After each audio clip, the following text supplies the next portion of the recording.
Bonjour, aujourd'hui nous allons voir comment mettre des fractions sur le même dénominateur quand ces dénominateurs ont un diviseur en commun.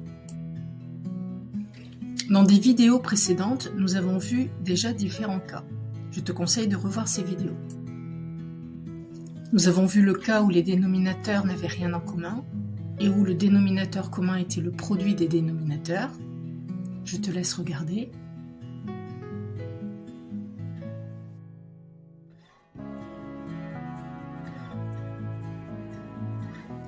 Nous avons vu le cas où un des dénominateurs est multiple de l'autre. Je te laisse encore une fois regarder pour te souvenir de la méthode à employer.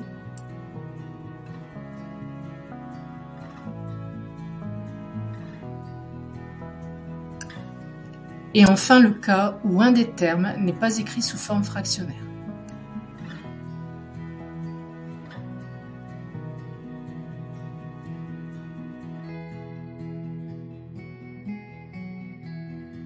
Essayons de mettre sur le même dénominateur 1 sur 20 et 2 sur 45. 120 n'est pas multiple de 45 et 45 ne l'est pas de 120. Mais ils ont de façon évidente un diviseur en commun, le nombre 5. Nous pourrions choisir comme dénominateur commun le produit des deux dénominateurs. Mais notre but est de trouver le plus petit dénominateur commun possible aux deux. Nous allons commencer par décomposer en produit de facteurs premiers les deux dénominateurs. Je te conseille de revoir la vidéo sur la décomposition en facteurs premiers.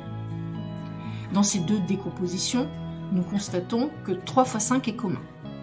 Autrement dit, le résultat de 3 fois 5, 15, est un diviseur commun à 120 et à 45. Dans le calcul du dénominateur commun, ce 15 ne va apparaître qu'une seule fois. Pour finir le calcul de ce dénominateur commun, nous allons le multiplier par 8, qui est le résultat de 120 divisé par 15, et par 3, qui est le résultat de 45 divisé par 15. Le dénominateur commun est donc égal à 360. Il ne nous reste plus qu'à multiplier le numérateur et le dénominateur de 1 sur 120 par 3 et le numérateur et le dénominateur de 2 sur 45 par 8. Nous avons maintenant deux fractions sur le même dénominateur, 3 sur 360 et 16 sur 360.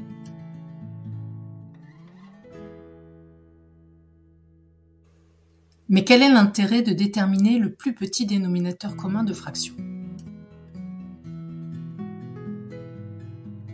Regardons ce qui se passe si nous prenons comme dénominateur commun le produit des dénominateurs. Le numérateur et le dénominateur de la fraction 1 sur 120 vont être multipliés par 45. Le numérateur et le dénominateur de la fraction moins 2 sur 45 vont être multipliés par 120. Nous allons obtenir 45 plus 240, le tout divisé par 5400, soit 285 sur 5400.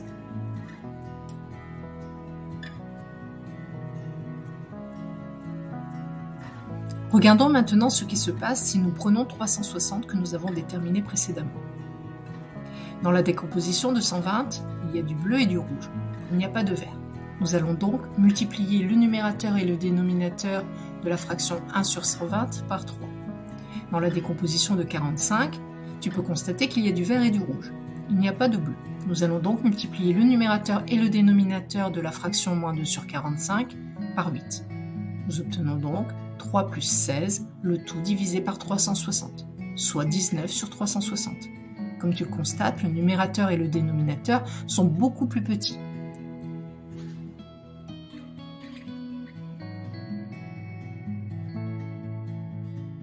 Cela peut souvent avoir pour effet de t'éviter d'avoir à réduire la fraction.